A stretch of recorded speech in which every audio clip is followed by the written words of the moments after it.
1 2 mic check 1 2. What up, people? It's Friendly Neighborhood Shooter broadcast you live. I am in the lab, and I know you saw when I was shooting this particular session. This was my girl Shay. You know, we painted her in chrome, and I thought I'd just bring you in on the actual edit process of everything, right? So right now I'm opened up in Lightroom Classic.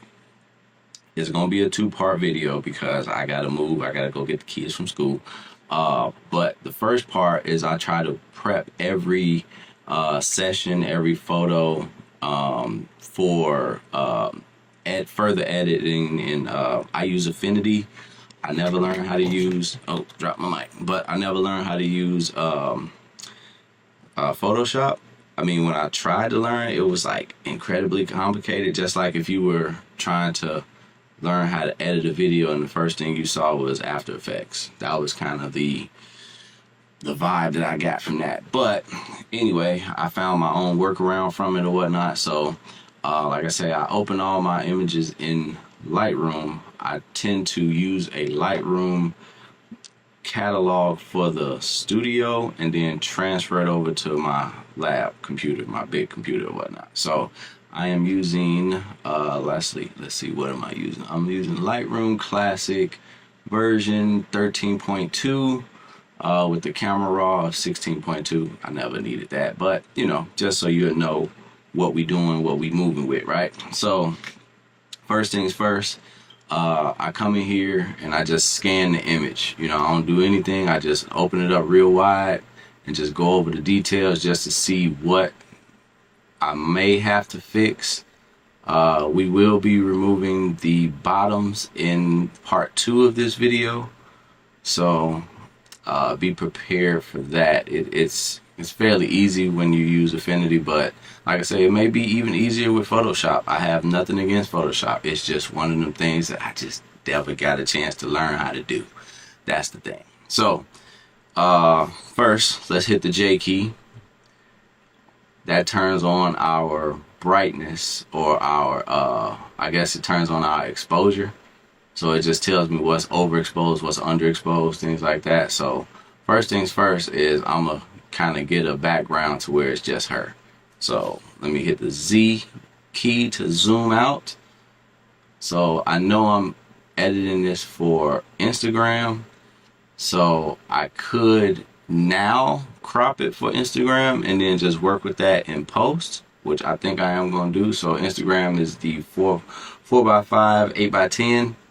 So that is where we're at far as like Instagram. Let me bring it in. So if you try to move it any other way, it's just going to keep you constrained into those constructs. So let me just move this around and try to get that light out a little bit. Slim that. Okay, I like that. That's fine. I can deal with that. So as far as like this side over here, I'm gonna hit the Q key and we're gonna try to use the I guess it's called, I don't know what the Q key is for. This for the, where we at? So I guess the healing brush. Yeah, so Q is for the healing brush. But they, over time, they've dialed that up a little bit. So it could be a clone stamp. It can be I know it as the in-painting brush on Affinity, but I believe it's called the content aware. So it does like a content aware on here. So in this case, this was a clone stamp. So let me just slide not that one. So let me slide this over here and see if we can clone stamp the other side. Again, I'll be cleaning this stuff up in Affinity, so I'm not overly concerned with it. I just want to kind of do a rough job of it. And I don't know what happened. Control Z. There we go. Go back to it. Let me grab my actual, oh, not that one. Control Z that. So let me click on that. Grab, nope, not that one. Yep, so I am dragging the clone over. So we just want to mask out that little extra part of the studio because I don't need it. That's good. But as you can see down here, the lines don't match up. So drag that down a little bit, or up in this case, to match that. Enter on there, we're good to go. So now I'm gonna use the content aware portion, the content aware part of the healing brush, and I'm gonna try to knock out some of these handprints down here. Just a little, little rough job, little rough area job, because once I go into the editor of Affinity to knock that out, it's gonna do a stellar job for me. Or I can just replace the whole background. It just depends on how much work is lined up for that. So not even gonna cap on that one. So I'm doing a pretty good job of just loosening up that background, because that's where the handprints and everything was at. So analyzing using this AI thing, I believe. I don't know. I love Lightroom Classic though. Boom, knock that out a little bit. Gonna analyze that. Ooh, clean flow. Nice little clean flow. I'm gonna dab these little dots. I don't know what those dots are. Alright. Getting messages while I'm doing videos. Thanks, Yummy. Good call. Boom. So yeah, so that's cool. Gonna hit enter to come up out of there. Now I'm gonna see if I can content aware this light. See if we can do that a little bit. See if it's smart enough to know I don't want it. Drop that in there like so. Content aware.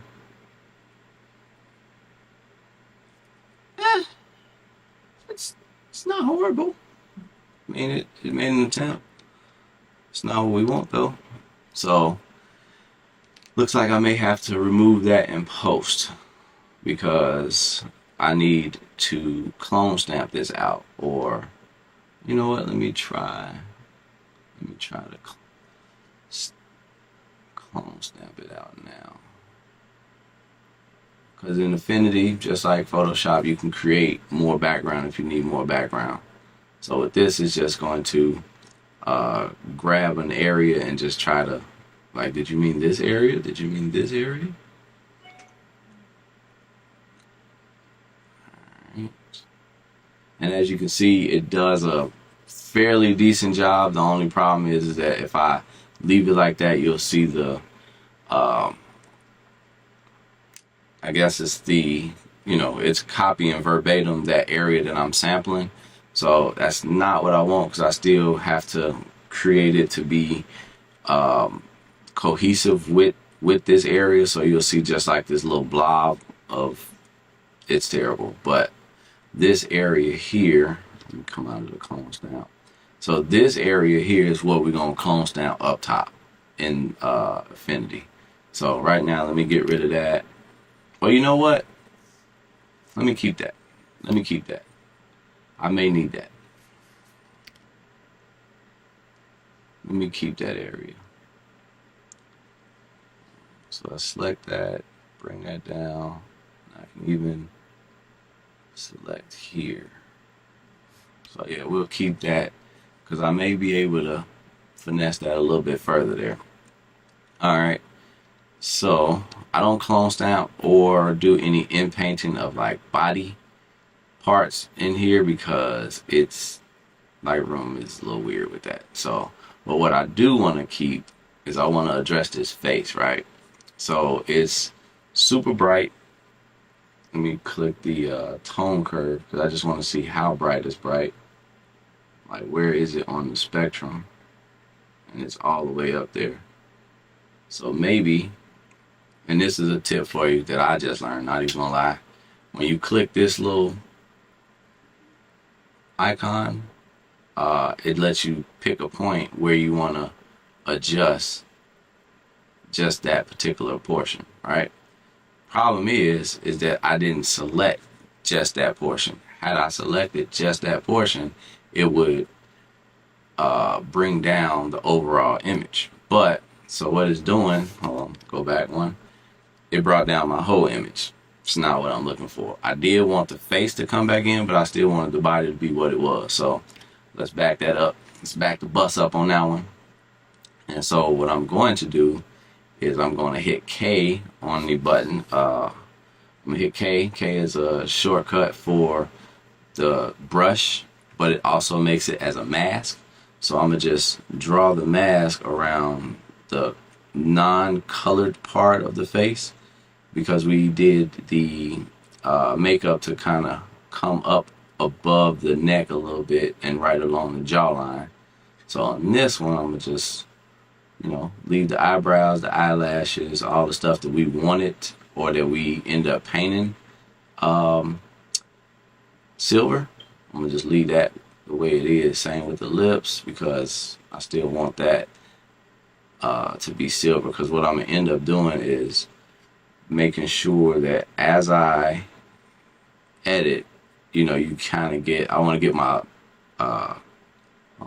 thoughts together. I'm talking and working. I want to get my white balance correct for the actual silver, and I also want to drop the saturation a little bit so I can have it a little bit more black and white, a little bit more silvery gray tone. So, and then the lights I use, and then just the white balance that I was at kind of gave me like a blue tone. So I kind of want to drop the blues out of the silver. Alright, and then right up in here in the eyebrow, there, guess a little bit right there, a little bit there, maybe a little bit there. So that should be all of the face. And we're going to title this face. So with that face, the same point that I'm going to select on the curve, select that, and then I'm only going to adjust that.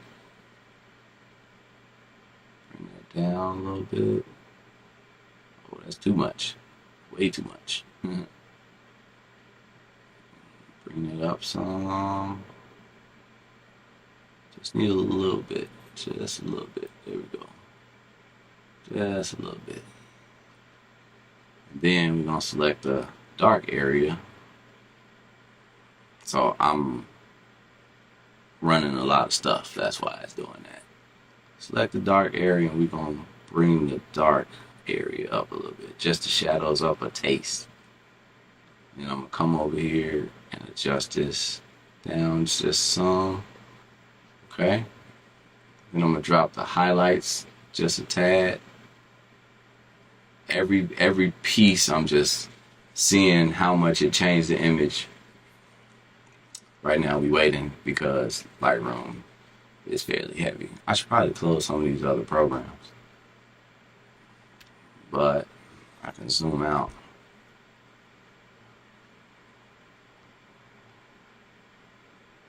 Face, let's see here. It dropped it tremendously. When you see the before and after, that's not what we're looking for. Kind of gave up black face. I ain't looking for that. We ain't doing that. Alright, I saw it go up. Boom. And like I said, I just wanted to kind of make sure we brought some of the face back in there. Meanwhile, let me close some of these other programs, because Lightroom is trying to eat everything alive. It's trying to eat it all. So, real quick, just close out some of those. Alright. We're good on that one. Alright, cool. So, show you before and after. You can see her face a little bit better. Just turn off our highlight indicator. So you can see her face just a little bit better, and that's kind of what we wanted. I may just add a tad bit of vibrance to the face. And in this case, you don't have vibrance, you have saturation. So just add a little nudge, maybe like 2 or 3. Just a little bit to the face. Let's go even 10. Because we're going to drop everything else. Everything else is going to be black and white. So from this face one, I'm going to duplicate and invert. So everything that wasn't the face is going to be now selected. So now we're going to take that face invert and just, we can leave it as face invert or everything else.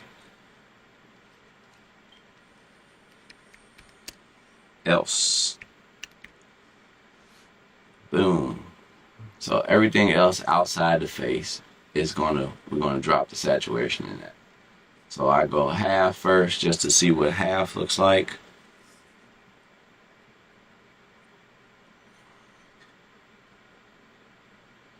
So as you can probably tell, you see some of the blue tones gone out of that image. Let's go a good 75%. And that's giving me, I don't want to go too black and white because I still want to add just a hint of color in there, just a little bit. And then we may add a little bit of contrast in that. There we go. That's a little bit more punchy. Alright, I like that. So our before and after, and I apologize, it is pixelating, is still trying to create that image, or still trying to process all of that information I just gave it, and I closed out everything I could. So this would be pretty much the image that I'm going to take over into Affinity. And like I say, you'll see, I'll give you this as the thumbnail so that way you can see the before and after, and that'll be the end of part 1. This is all the prep work that I did for this work, or for this image in this particular session.